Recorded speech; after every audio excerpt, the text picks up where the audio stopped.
In this video, we will understand about the countervailing duty and anti-dumping duty.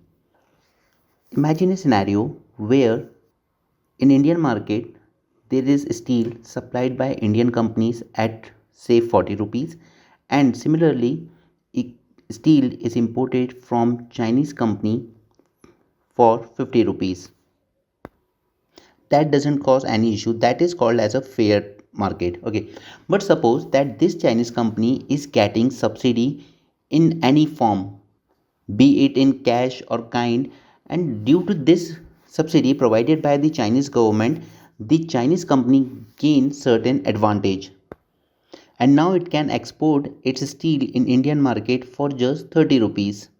So because of this step in Indian market, the Indian company will be supplying steel at 40 rupees, but Chinese company will be supplying at just 30 rupees, and that will bring the Indian companies at disadvantage.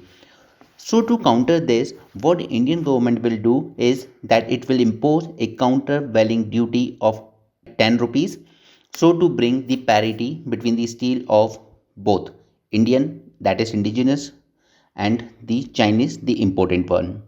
So in short, to counter the subsidies given by the Chinese government here to their domestic companies to capture the Indian market, to counter this, what we will impose is called as countervailing duty. Now, in this same situation, just consider that the production cost of the steel by this Chinese company is 30 rupees, but they are deliberately selling this at just 25 rupees. That means at a loss in Indian market. Now, why? Just to capture the Indian market and displace the Indian companies from their market itself. Now, who gonna buy the 40 rupees steel by Indian companies when Chinese are supplying it just for 25 rupees? But the fact is that this 25 rupees is even less than the production cost itself. The Chinese company is deliberately selling it at loss just to capture the Indian market and displace the Indian companies from the market and create a sort of monopoly or dependence on the imports. So again, what will be the solution? That Indian government will impose anti-dumping duty, that you cannot dump your product below its production cost. But of course, there is a proper process to do this.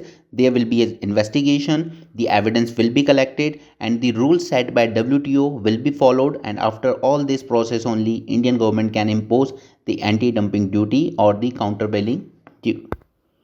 So in short, we can say that countervailing duty is imposed to counter the subsidy given by the government of exporting country, whereas the anti-dumping duty is imposed against the dumping by the company itself at even lesser than the production cost.